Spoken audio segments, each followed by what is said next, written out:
This is a video on arithmetic sequences. Now pause your video and take a look at these three lists of numbers. Determine which set is different from the other two and why.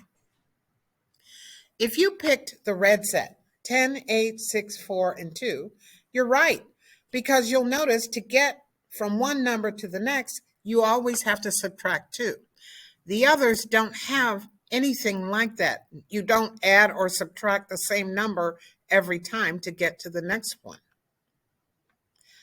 10, 8, 6, 4, and 2, for that reason, is an arithmetic sequence. Why? Because to get from one term to the next, you always have to subtract 2. This is called a common difference. An arithmetic sequence is any list of numbers where to get from one term to the next, you have to add or subtract the same number. Now let's just look at these three together and determine if they are arithmetic sequences. Starting with the green list, to get from 2 to 9, you have to add 7. 9 to 16, plus 7.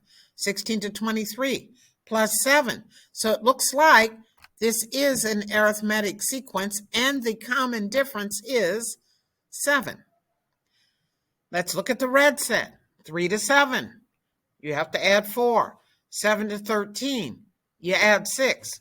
Right away, we know that the difference between one number to the next is not common. This is not an arithmetic sequence. And then the last list, 25 to 19, subtract 6. 19 to 13, subtract 6. 13 to 7, subtract 6. Looks like to get from one term to the next, you always subtract 6. So this is an arithmetic sequence, and its common difference is -6. All right, a little bit on notation.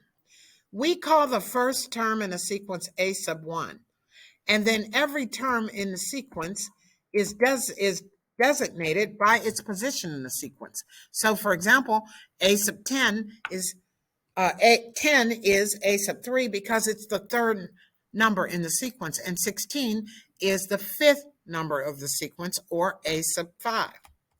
The nth number of the sequence, way out there where we can't see, like a sub 100 or a sub 1000, is the nth term in this sequence. Okay, so you know what? What if I want to find the 6th term and the 10th term of a sequence? Well, the first thing I need to do is find the common difference.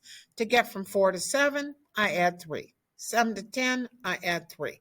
I could keep going to be sure, but I'm pretty sure now the common difference is 3. To find a sub 6, I have to have a sub 5, and luckily I have it in this list. Now that I know the common difference is 3, to get to the next term in the sequence, I have to add 3. I'm going to add 3 to 16 and get 19. However, to get to a sub 10, I have to repeat that process until I get to the 10th term in the sequence. In other words, I have to keep adding 3, keep adding 3. If I do that until I get to the 10th term in the sequence, I get 31. Let's look at one more very quickly. Now here, the first term is 1. The common difference is 6, because to get from 1 to 7, I have to add 6. 7 to 13, I have to add 6, and so on. To get to a sub 8, I have to repeat that process until I get to the 8th term in the sequence. In other words, I just got to keep adding 6, 8 times until I get there, and I'll find out it's 43. Now, what if I want to find the 50th term of a sequence or the 500th term of the sequence? I sure don't want to be adding like that. So we're going to use a formula. And here's the formula. A sub n is equal to a sub 1, the first term in the sequence, plus n minus 1 times d, the common difference. Now let's just look at how this formula was built quickly. Consider this sequence. A sub 1 is 3. A sub 2 is 3 plus 5. Now that makes sense because the common difference is 5. But look at A sub 3. A sub 3 is 2 times 5. And A sub 4 is the first term plus 3 times 5. In other words, you may be noticing a pattern here that value in parentheses, the number we're multiplying times the common difference, is always 1 less than the position of the term. Like we're looking at A sub 4, that's the fourth term in the sequence, and I'm multiplying the common difference by 3. And so on and so forth. You notice that's true. That's how we get to this formula, people. That's how it was built. Not all that necessary that you remember that, but it's a good thing to know. So if I want to use this formula to find the 202nd term of this particular sequence, then I would plug in 202 every place I see n. And I would plug in 3 for A sub 1. And here's what I would get. I'd use my calculator after that to determine that the 202nd term of this sequence is 1008. Now that's great, but I got to tell you, I would never remember this formula. It's cool when I study it again, but I would never remember it. So I'm saying ain't nobody got time for that. What I do always remember is y equal mx plus b. Well, now, what does that have to do with it? I can build sequences as y equal mx plus b equations. Now, I graphed that particular sequence, 3, 8, 13, 18, and so on. And I want you to check this out. Look at the y values for the points on my graph of this y equal mx plus b equation. I have 3. I have 8. I have 13. I have 23. The exact same numbers that are in the sequence. So there is a relationship between this linear y equal mx plus b equation and graph and this sequence. How can I exploit that? Since I tend to know a lot more, and you tend to know a lot more about y equal mx plus b. Well, here's how you can exploit it. Check this out. We are going to take our sequence and use it to build a y equal mx plus b equation. Then we're going to use that equation to answer questions about the sequence, such as what is the 202nd term in the sequence. So how do we start? First, always we have to calculate the common difference. Then we're going to work backwards to find the b in the y equal mx plus b.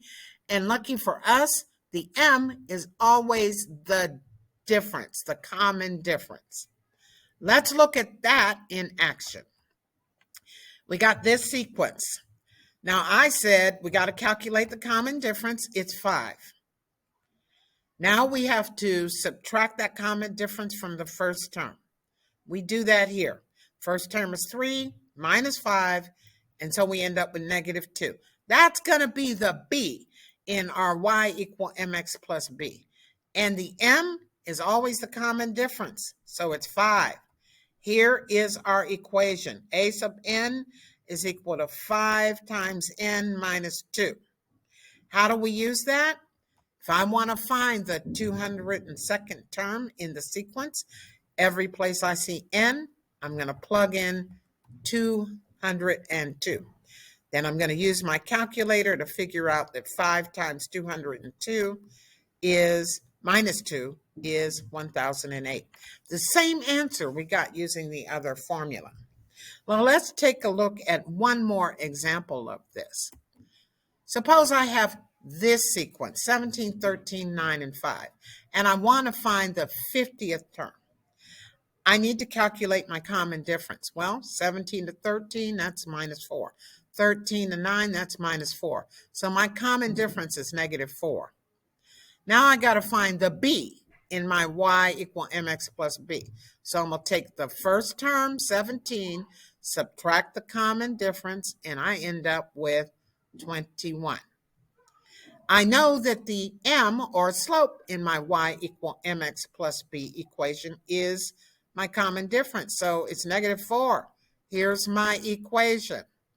To find the 50th term, I'm going to plug 50 in every place I see n, use my calculator, and figure out that a sub 50, or the 50th term in this sequence, is negative 179. That's the end of this video. See your Algebra 1 teacher with questions.